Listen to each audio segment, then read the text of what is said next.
अब पति को ऐसा लगता है कि पत्नी जो है वो जा चुकी है और उसको ये पता चल गया है कि पति ने जो है वो उसको मारने का प्रयास किया, उसका गला रेतने का प्रयास किया। अब डर के मारे पति जो है वो फांसी लगा लेता है और तब ये सारी पोल खुलती है कि कैसे कब क्या हुआ। दोस्तों पूरी कहानी आपको सुनने के लिए मिलेगी कि किसने फांसी लगाई, क्यों लगाई। तो छोटी सी विनती आप लोगों से मेरी हाथ जोड़ करके है कि प्लीज़ आप पूरी वीडियो सुनना, देखना, तभी आपको पता चलेगा। राधे राधे दर्शकों, में बहुत ज़्यादा हार्दिक अभिनंदन। आप लोग कैसे, आई होप आप लोग बहुत ही अच्छे से होंगे, राजी खुशी से होंगे। बाकी आज की जो कहानी है वो है हमारे उत्तर प्रदेश के बदायूं की, तो आप पूरी सुनना तभी आपको पता चलेगा। तो चलिए आप शुरू करते हैं। करण की मां ने बताया कि शनिवार की शाम को वह जोई से घर गई तो दोनों हंसी खुशी से थे। किसी प्रकार का कोई भी झगड़ा नहीं हुआ था। उसके बेटे की हत्या जो है वो कर दी गई है। उसके बेटी व बेटा जब सूचना के बाद मौके पर पहुंचते हैं तो दो लोगों को छत से कूदकर भागते हुए देखा था। और इस लड़की का जो है, इस युवती का जो है, रविवार सुबह करीब 4 बजे अपने पति से किसी बात को लेकर के झगड़ा हो जाता है और पति जो है वो पहले पत्नी को गला रेत करके मारने की कोशिश करता है, लेकिन घायल पत्नी रात में घर से निकल करके वहां से इस्लाम नगर चली जाती है और कस्बे में आकर पुलिस चौकी के पास बेहोश होकर जो है वो गिर जाती है। अब उधर पति ने देखा कि उसकी पत्नी जो है वो बचने के लिए है, तो उसने कमरे में ही डर के मारे फांसी का फंदा लगाकर आत्महत्या कर ली। थाना पुलिस ने उस युवक को गंभीर हालत में राजकीय मेडिकल हॉस्पिटल में जो है भर्ती करवाया, जहाँ पे उसका उपचार चल रहा है। दोनों ने जो है वो 4 महीने पहले ही प्रेम विवाह किया था। युवक मौर्य, तो ये लड़का जो है वो मौर्य कास्ट का है, लड़की जो है वो जाटव समाज से आती है।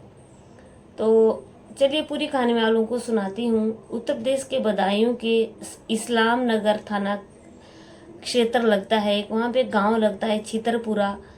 महरोला की जो है वो रहने वाली 29 साल की लड़की है जिसका नाम सपना है।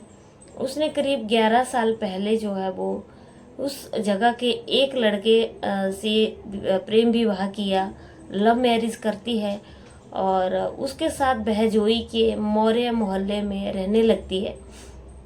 संभल जिले के बहजोई थाना क्षेत्र के गांव दिलबौरा के रहने वाले करण मौर्य से उसकी मुलाकात हो गई। करण एक दुकान पर नौकरी करता है। करीब 4 महीने पहले सपना ने जो है वो अपने पति को छोड़ करके करण से प्रेम विवाह कर लेती है। तब से दोनों बहजोई के मौर्य मोहल्ले में ही रह रहे थे। अब शनिवार की रात को जो क्या होता है, दोनों में किसी बात को लेकर दोस्तों बहुत ज़्यादा झगड़ा हो जाता है। झगड़ा इस कदर आगे बढ़ जाता है कि पति ने अपनी पत्नी का जो है वो उसको गला दबाकर उसको मारने का प्रयास करता है और महिला ने खुद को बचाया तो युवक जो है वो उसने चाकू से अपने गले पर वार कर लिया, जिससे उसके गले में गहरा घाव हो गया और खून बहने लगता है। ये जो लड़की सपना होती है घर से बाहर निकलकर दुपट्टे से गले को बांधा और इस्लाम नगर अपने मायके को जो है वो चली आती है। ई रिक्शा से उस कस्बा इस्लाम नगर वो पहुंच जाती है और चौकी के पीछे जो है बेहोश होकर के वो गिर जाती है।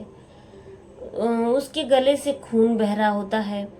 करीब 8 बजे जो है वो राह में चलते हुए लोग उसको देखते हैं, तो पुलिस को सूचना फिर दी जाती है कि यहाँ पे जो है वो कोई बेहोश पड़ी हुई है। अब पुलिस ने जो है वो सपना को CHC पर भर्ती कराने का प्रथम उपचार करवाया। बाद में उसके जो घर के लोग होते हैं, जो उसके पेरेंट्स होते हैं, उनको फ़ोन से सूचना देते हैं। सूचना पर परिवार का कोई भी व्यक्ति नहीं आता है, लेकिन उसकी एक बहन जो है वो अस्पताल में पहुंच जाती है और गंभीर हालत में उसको राजकीय मेडिकल कॉलेज में जो है वो भर्ती करा देती है, जहां उसकी हालत जो है वो नाजुक बन जाती है। अब क्या होता है कि उधर पति जो है वो करण, उसने देखा कि उसकी पत्नी घर से चली गई है और वो पुलिस में शिकायत करेगी। इसी के डर से उसने घर के कमरे में ही फांसी का फंदा लगाकर जो है वो आत्महत्या कर ली।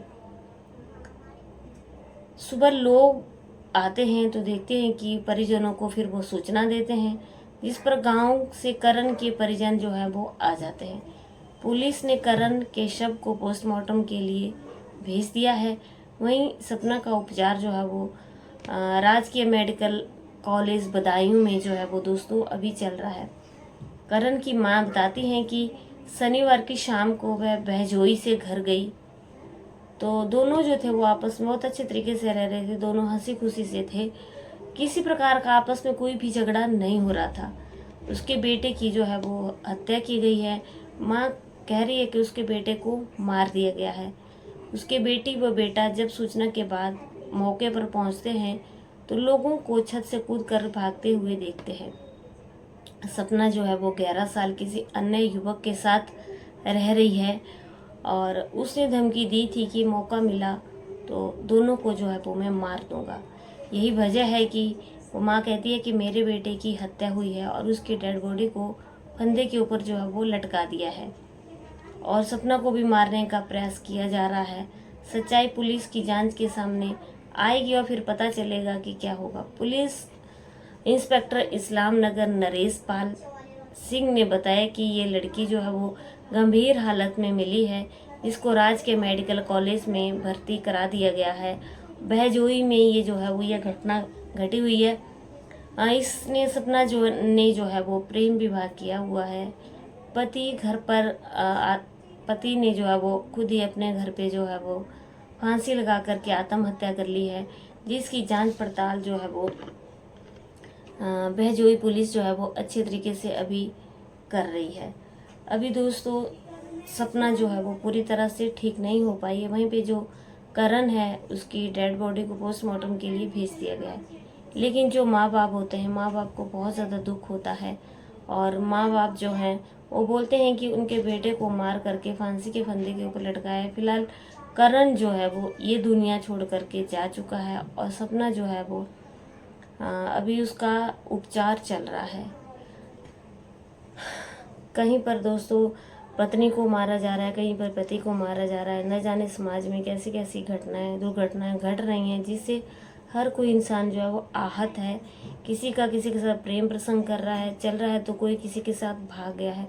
रिश्तों की मान मर्यादा को इस तरीके से तार तार करके रख दिया गया है कि कोई भी किसी का इज्जत नहीं करता है और समाज में जो है वो बहुत अराजक तत्व ऐसे फैले हुए हैं जिनकी वजह से जो है वो हर धर्म जो है वो भ्रष्ट होता जा रहा है। पत्नी के भी कहीं और जगह कितने अफेयर चले रहते हैं, पति के भी, उसका अंजाम ये होता है कि एक दूसरे को मार दिया जाता है। फिलहाल दोस्तों आज की कहानी में इतना ही। कल की कहानी में आप लोगों से फिर से मिलती तो बने रहिए मेरे चैनल पे।